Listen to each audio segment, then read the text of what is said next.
Que dúvida é essa, né? E me foi trazida também por um de vocês aí. Agradeço, porque a pergunta é muito boa.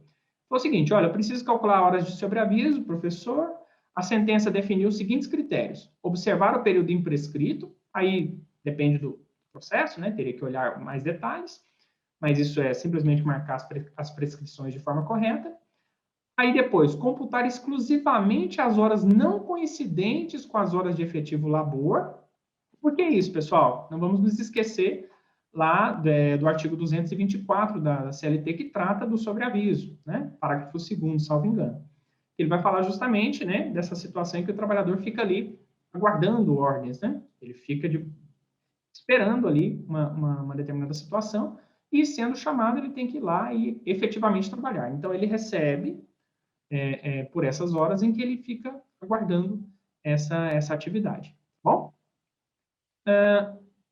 E aí, o que a gente tem aqui? Como que aconteceu nessa situação? Então, o trabalhador tinha uma série de horas, né, de quantidades de trabalho que ele tinha direito a receber, horas extras, trabalho aos domingos, uma série de situações que ele tinha direito a receber, e o magistrado reconheceu, com base nas provas, de que ele, nas outras horas, ou seja, as horas em que ele não estava trabalhando efetivamente, ele ficava em regime de sobreaviso. Então, ele faz jus às horas de sobreaviso. Então, teoricamente, né, se a gente fosse pensar, a gente teria que conseguir identificar aqui quais foram as horas em que ele não estava trabalhando efetivamente. É isso que a gente quer. Tá? Basicamente é isso, né? E aí ele teria que calcular o valor da hora de sobreaviso, a razão de 1/3 sobre o valor da hora normal, quer saber como fazer. E aí é o desafio que a gente passa por ele aqui agora, tá? Algumas observações que eu queria fazer antes de ir lá para o PJ Calc. A primeira delas é que está dito que são horas não coincidentes com as horas de efetivo labor. O que significa essa expressão? Né?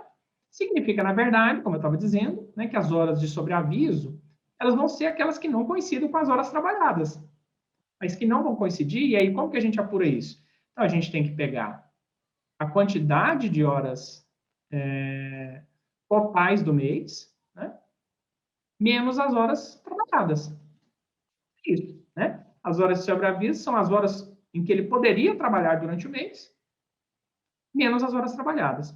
Por que eu falo que são as horas em que ele poderia trabalhar? E até eu chamo de horas possíveis. É porque eu tenho que descontar faltas e férias. Eu não vou dar sobreaviso para um trabalhador que está de férias. Ou que ele faltou naquele dia. Se ele não faltou naquele dia, ele também não ficou em sobreaviso no restante do dia. Tá? Naquele dia ele não trabalhou. Então eu tenho que descontar essas faltas e férias.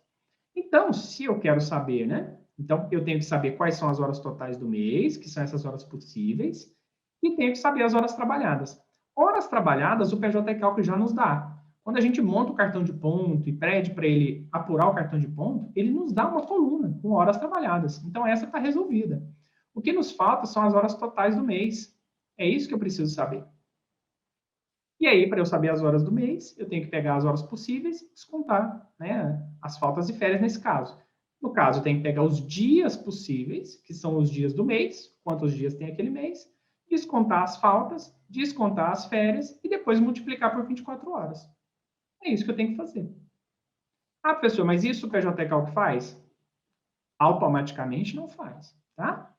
Eu até pensei em trazer alguns raciocínios que seria possível extrair essas informações do sistema, mas eu acho muito trabalhoso. Acho que é mais fácil a gente trabalhar numa planilhazinha paralela e mostrar esse tipo de informação para vocês. Tá bom? Deixa eu mostrar para vocês aqui, então, rapidamente, o que eu quero dizer quando eu falo aqui que o PJ Calc pode nos ajudar um pouco nisso. Tá? Deixa eu ir lá no exercício para vocês, que eu já construí rapidamente aqui. Horas de sobreaviso. Eu fiz aqui só para a gente entender o raciocínio de como que a gente vai fazer esse cálculo.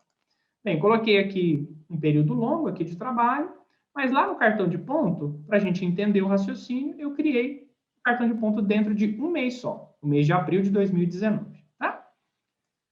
Esse é justamente o período em que há férias, para que a gente tenha dias, né, em que o trabalhador não estava presente, que é a situação mais difícil, né? Nos dias em que ele está presente, então fica mais fácil.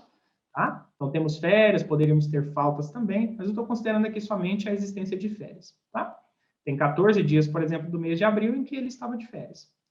Então, está aqui, né, já marcadinho, como o sistema trouxe.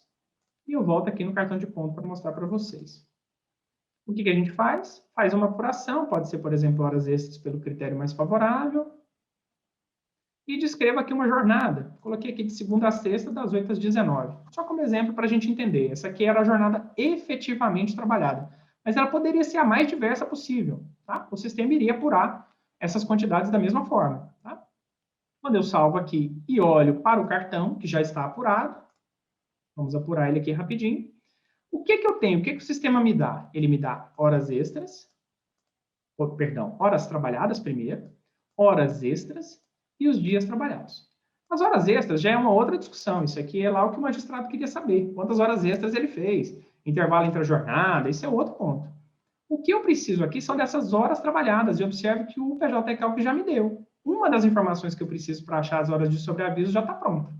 A outra informação que eu preciso é justamente a informação sobre as horas, totais do mês. Como que a gente vai fazer isso? Como eu disse para vocês, basta aqui copiar essas informações. Aqui ela já está num formato estilo HTML e eu posso transportar isso para uma planilha. Vou mostrar para vocês a outra planilha em que eu fiz isso, tá? Só para mostrar para vocês como é possível fazer essa apuração de uma forma bastante tranquila. Então, o que eu fiz? Peguei exatamente aquelas informações que nós tínhamos ali, horas trabalhadas, apaguei as outras horas extras e tal, porque eu não tenho interesse nelas aqui. E o que eu apurei? Coloquei, olha, quantos dias tem o mês de abril de 2019? Eu vou fazer isso mês a mês. Obviamente, essa informação pode vir até do RH lá da empresa, né? Já pode vir essas informações dentro do sistema, já podemos ter isso apurado em algum lugar. Mas se não tiver também, você vai fazer uma apuração mensal, não é tão trabalhoso assim. É lógico que num contrato de 5 anos pode dar um pouco mais de trabalho. Mas aqui dá menos trabalho do que aquele caso anterior, em que eu tenho que olhar dia por dia para saber qual é o valor. Aqui não, eu vou fazer uma apuração por mês, numa planilha paralela. Então, o que eu vou ter aqui? Né? Eu tenho essa marcação, as faltas, as férias gozadas, nesse dia tinha 14 dias, não tinha faltas.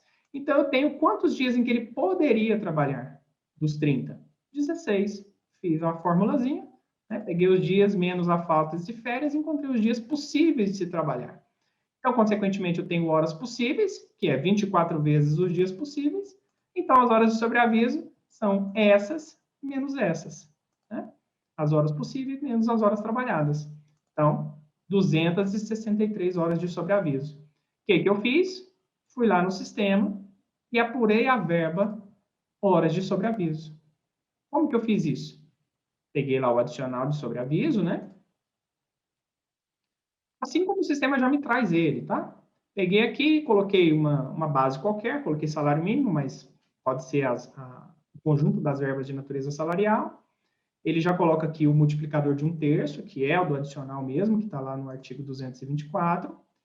E aí, o que eu tenho que fazer, pessoal? Que aí é o ponto mais importante aqui da minha explicação.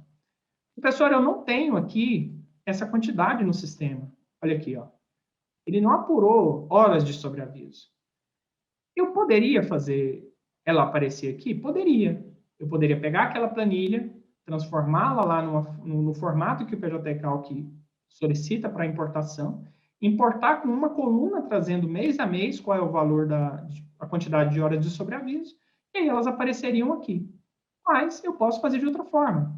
Eu posso vir aqui em formato 1, por exemplo, qualquer quantidade, e já deixo aqui descrito que as quantidades de horas de sobreaviso serão informadas manualmente. Salvo.